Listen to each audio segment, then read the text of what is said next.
हुए ये एयरक्राफ्ट केवल फ्लेयर्स के फायर द्वारा अपनी युद्ध क्षमता को दर्शा रहा है। अपना ध्यान बाएं ले जाएं। उन्नत एवियोनिक्स, एकीकृत डिजिटल प्रणाली, आधुनिक हथियार।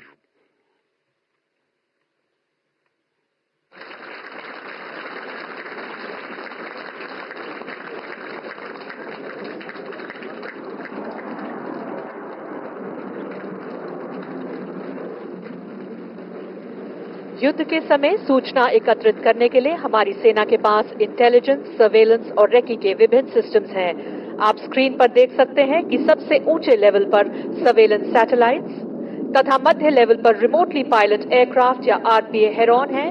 इसके अलावा लो लेवल पे 200 मीटर से लेकर 280 किलोमीटर तक की दूरी के विभिन्न सर्वेलेंस ड्रोन्स जैसे सर्वे ड्रोन और मिनी रिमोटली पायलटेड एयरक्राफ्ट दिन और रात के समय सूचना एकत्रित करते हैं।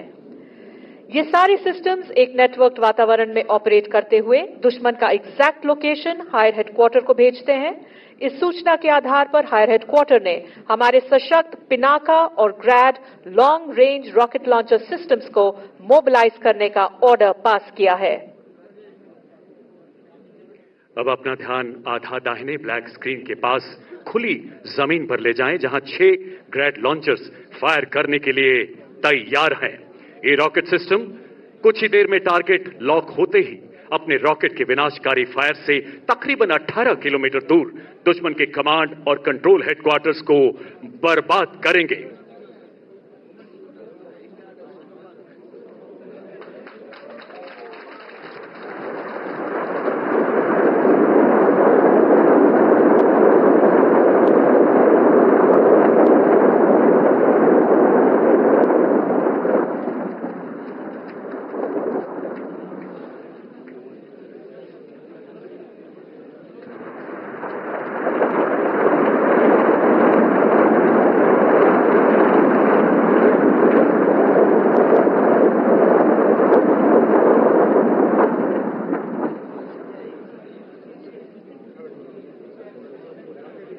ग्रैड के बाद अब पिनाका अपने प्रलयकारी प्रहार से दुश्मन का विनाश करेगा।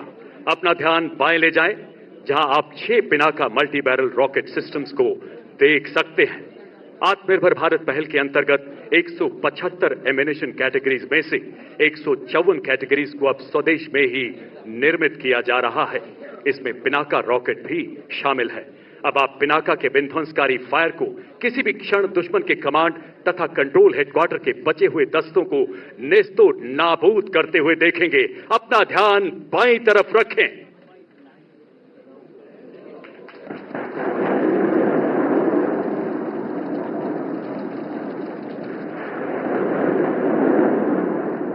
पिनाका शब्द पिनाक से लिया गया है। पिनाक भगवान शिव के धनुष का नाम है, जिसे उन्होंने ऋषि परशुराम को धर्म की रक्षा के लिए भेंट किया था, ताकि राक्षसों का विनाश हो सके। यक्ष स्वरूपाय जटाधराय पिनाक हस्ताय सनातनाय दिव्याय देवाय दिगंबराय तस्मै कराय नमो शिवाय।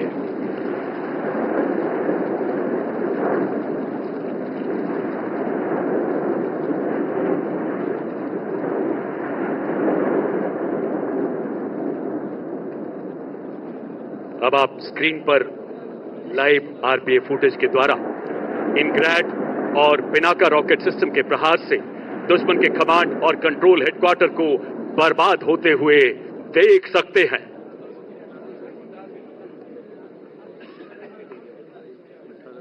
भारतीय नौसेना स्वदेशीकरण से सशक्तिकरण की ओर अग्रसर है। देश में निर्मित एयरक्राफ्ट कैरियर विक्रांत, विशाखापट्टनम, कोलकाता और दिल्ली क्लास डिस्ट्रॉयर्स, शिवालिक और ब्रह्मपुत्र क्लास ब्रिगेड्स आत्मनिर्भर भारत की तरफ दृढ़ निष्ठा का प्रतीक है। नौसेना के carrier task force, surface action groups, replenishment groups एवं सबमरीन अपने निर्धारित जगह पर तैनात होकर इंटीग्रल एवं शोर एयर सपोर्ट से सर्वेलेंस कर रहे हैं।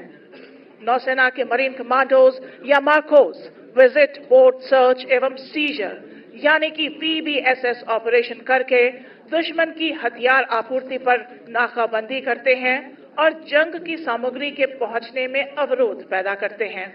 इसके अंतर्गत थल सेना और वायु सेना के साथ मिलकर नौसेना अपनी योजना के मुताबिक ऑपरेशन को जल मार्ग से तेजी से आगे बढ़ा रही है। इस समय हमारी वायुसेना ने दुश्मन के एयरबेस और महत्वपूर्ण कमांड कंट्रोल और कम्युनिकेशन सेंटर को अपने सटीक फायर से बर्बाद कर दिया है। वायुसेना के द्वारा किए गए ऑफेंसिव काउंटर एयर ऑपरेशंस की वजह से फेवरेबल एयर सिचुएशन हासिल कर ली गई है। इस वजह से थल सेना के ऑपरेशन में हवाई हमले का खतरा काफी हद तक कम हो गया है। इन ऑपरेशंस का फुटेज अभी आप अपने स्क्रीन पर देख रहे हैं। देवी और सज्जनों, इस प्रकार भारतीय सेनाएं थल, जल और वायु के द्वारा आक्रमण करके दुश्मन को चारों दिशाओं से बर्बाद कर रही हैं। तीनों सेनाएं अपनी समस्त शक्ति और इंटीग्रेटेड जॉइंट ऑपरेशन का दुरुस्त उदाहरण देते हुए राष्ट्रीय सुरक्षा की प्रतिबद्धता को दर्शा रही हैं। आप अपना ध्यान राउंड रिज के दाहिने किनारे पर डिप्लॉयड 4 रडार्स पर ले जाएं। आपकी सुविधा के लिए ये रडार्स T, W, B और R स्क्रीन से दर्शाए गए हैं। बाएं से दाहिने T से दर्शाया 3D TCR रडार, W से दर्शाया weapon locating radar Swati, B से दर्शाया battlefield surveillance radar medium range या BFSR MR और R से लॉन्ग रेंज सिस्टम डिप्लॉयड है। इनके द्वारा दी गई सूचना के आधार पर हायर कमांडर ने आत्मनिर्भर भारत अभियान के अंतर्गत निर्मित धनुष और शारंग मीडियम आर्टिलरी गन्स के प्रभावशाली फायर से दुश्मन को बर्बाद करने का आदेश दिया है। मीडियम आर्टिलरी गन्स के फायर को गाइड करने के लिए एक थल सेना की recce and observation Chetak helicopter को दिशा देने के लिए भेजा गया है।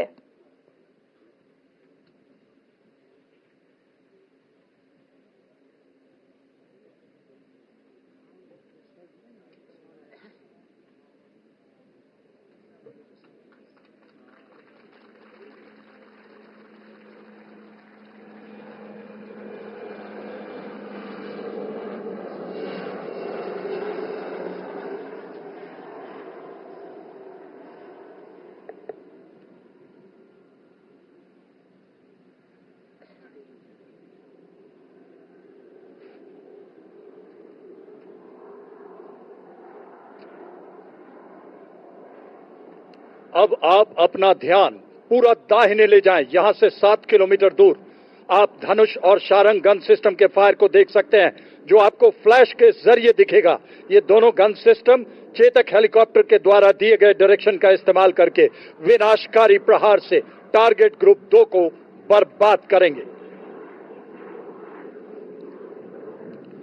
टारगेट ग्रुप 2 पर धनुष और शारंग की भारी गोलाबारी से दुश्मन के फ्यूल डिपो और आर्टिलरी गन पोजीशन का विनाश, धुएं का गुबार और धुएं के गुबार में चूर चूर होता दुश्मन का अहंकार।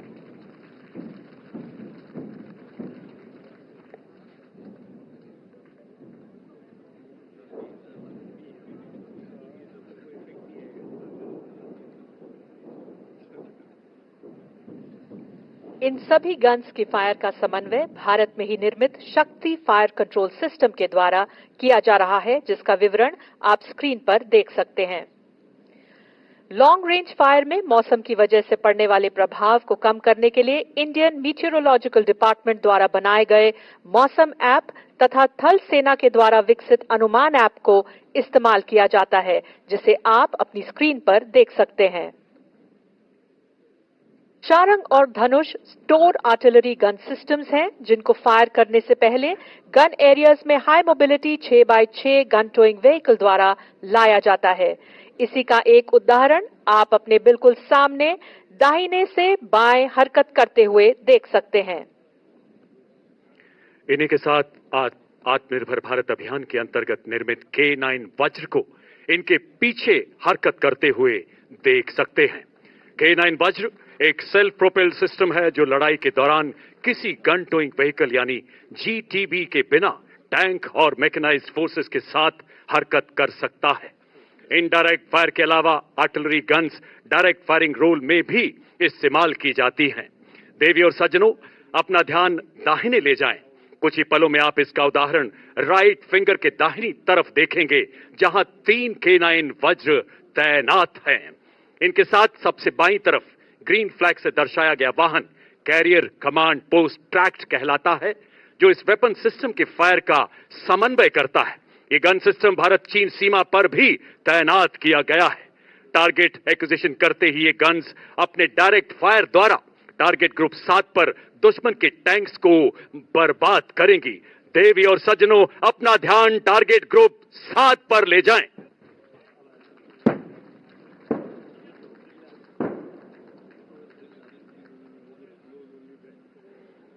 स्वदेश निर्मित K9 वज्र हर इलाके में मैकेनाइज्ड फोर्सेस को मैचिंग क्रॉस कंट्री गतिशीलता प्रदान करता है। इनडायरेक्ट फायरिंग रोल में 38 किलोमीटर, डायरेक्ट फायरिंग रोल में 1 किलोमीटर तक की दूरी के टारगेट को बर्बाद करने की क्षमता रखता है। उच्च फायर गति से 30 सेकंड में 3 गोले दागने में सक्षम K9 वज्र हर फौलाद को भेदने की महारत रखता है।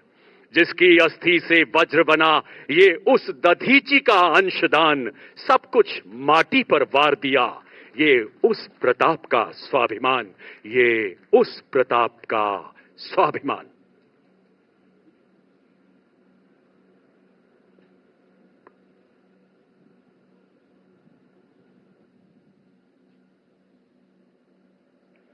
हमारी वायुसेना और आर्टिलरी के डायरेक्ट और इनडायरेक्ट सटीक गोलाबारी से दुश्मन को काफी नुकसान पहुंचा है। अगर आप अपना ध्यान बाएं तरफ ले जाएं, तो आप थल सेना के रेकी दस्ते हाई मोबिलिटी रेकी व्हीकल का इस्तेमाल करते हुए देखेंगे। ये दस्ते दुश्मन की सूचना प्राप्त करने के लिए एरिया लेफ्ट फिंगर की तरफ तेजी से बढ़ते हुए देख सकते हैं।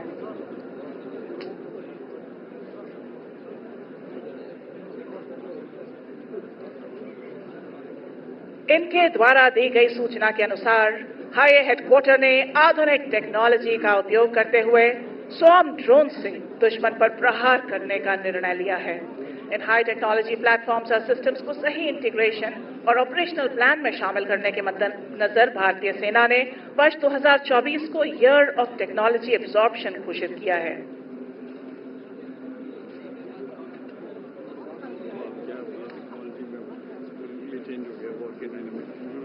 देवी और सज्जनों, अभी टॉप अटैक म्यूनिशन का इफेक्ट देखने के लिए अपना ध्यान एरिया ऑरेंज एरो की तरफ ले जाएं, जहां पर आप इन अटैक स्वॉर्म ड्रोन्स का टॉप अटैक स्ट्राइक देख सकते हैं।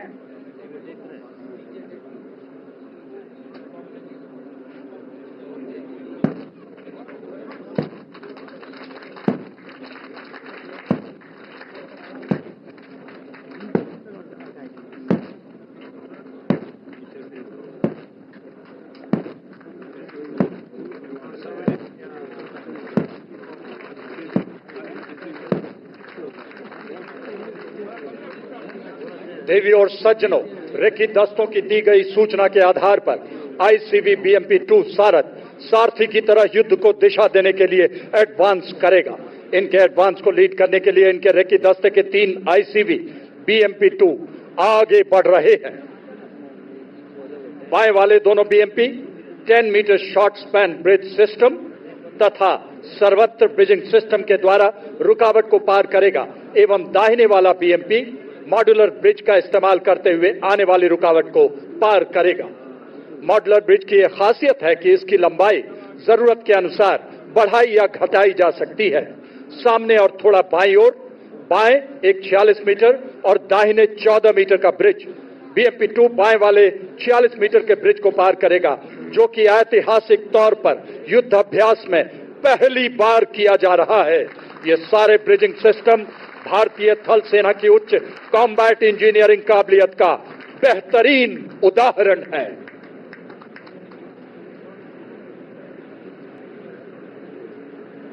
अब आप अपना ध्यान बाएं ले जाएं, जहां रेकी दस्ते की सूचना के आधार पर आर्मर्ड और मैकेनाइज्ड इन्फेंट्री की टुकड़ियां आगे बढ़ती नजर आएंगी।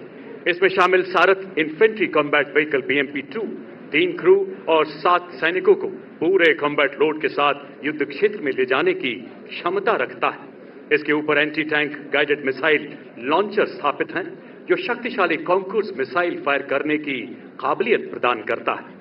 इसके अलावा 30 मिलीमीटर कैनन भी लगी है जो तीव्र गति से भीषण गोलीबारी करने में सक्षम है। ये बीएमपी अपनी फायर पोजीशन को इख्तियार करते ही पहले 30 मिलीमीटर कैनन और फिर एंटी टैंक गाइडेड मिसाइल के सटीक प्रहार से दुश्मन के टारगेट ग्रुप 3 को ध्वस्त करेंगे। अपना ध्यान बाईं तरफ ले जाएं, जहां BMP-2 टारगेट ग्रुप 3 पर 30 मिलीमीटर कैनन से फायर कर रहा है।